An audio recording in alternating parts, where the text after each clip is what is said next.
We understand that former President Trump just attacked the special counsel, Jack Smith. Let's listen to that. The prosecutor in the case, Mike, I will call it our case, is a thug. I've named him deranged Jack Smith.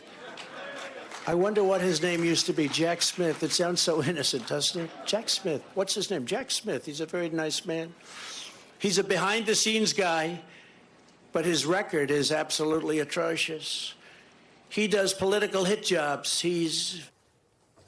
I want to bring in Hallie Jackson. Now, we got out of that soundbite a little early, but Hallie, you got sort of the gist of where the president was going with this. Yeah. And it was interesting. Kristen touched upon this, right? We got the descriptions of the former president inside the courthouse, right? Somber, if you will, composed, not making a spectacle. As soon as the moment he gets out, he heads to, and we call it in Miami, Versailles. I know it's Versailles, but in Miami, that's what we call it. He holds court there, huge spot, seen all over the world, glad-handing, smiling, looking like someone who's not worried. And now we have him back in Bedminster. He's bringing up an old foe, the Clintons, talking about somehow that will help in his defense, and now going after the special counsel. I mean, he's playing with fire here, and we'll go back to Danny later about attacking the special counsel. But this is Trump Playbook 101.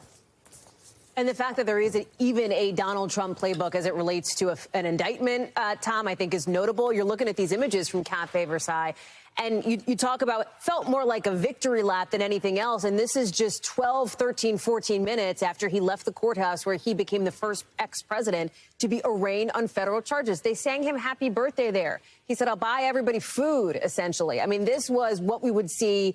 I know you know this place well. I've been there for many a campaign trip. It is what you would see on the typical course of a candidate out in the stump. He is making a political play here, far more than a legal one. And that is what you're seeing in tonight's speech as well. Much of this is in some ways his Truth Social account come to life verbally here, because Donald Trump has been going after Jack Smith online now for days, if not longer, for weeks. So you are hearing when he calls him deranged and a thug and all of these insults, you are hearing Donald Trump echo the attacks that he's been pushing all along. Think about what an interesting moment, though, Tom, in that courtroom.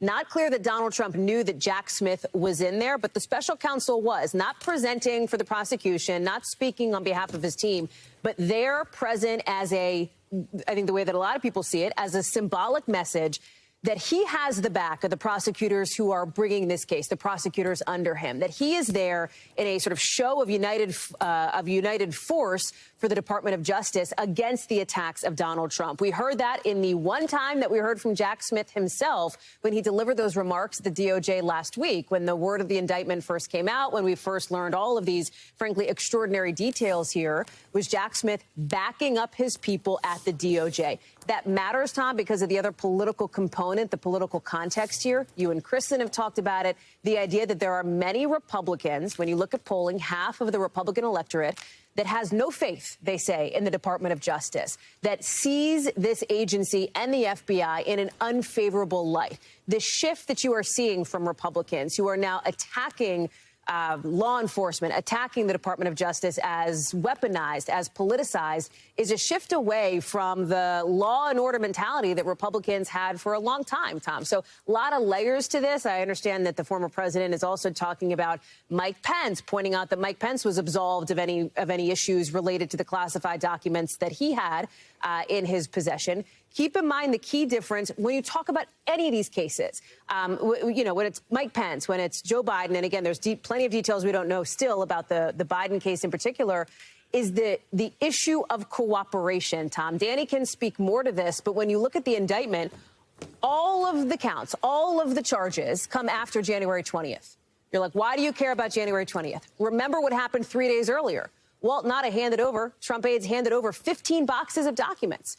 Multiple legal experts have told our team that if Donald Trump had just handed over everything then, we wouldn't be here today, that this would be almost certain to not be an issue.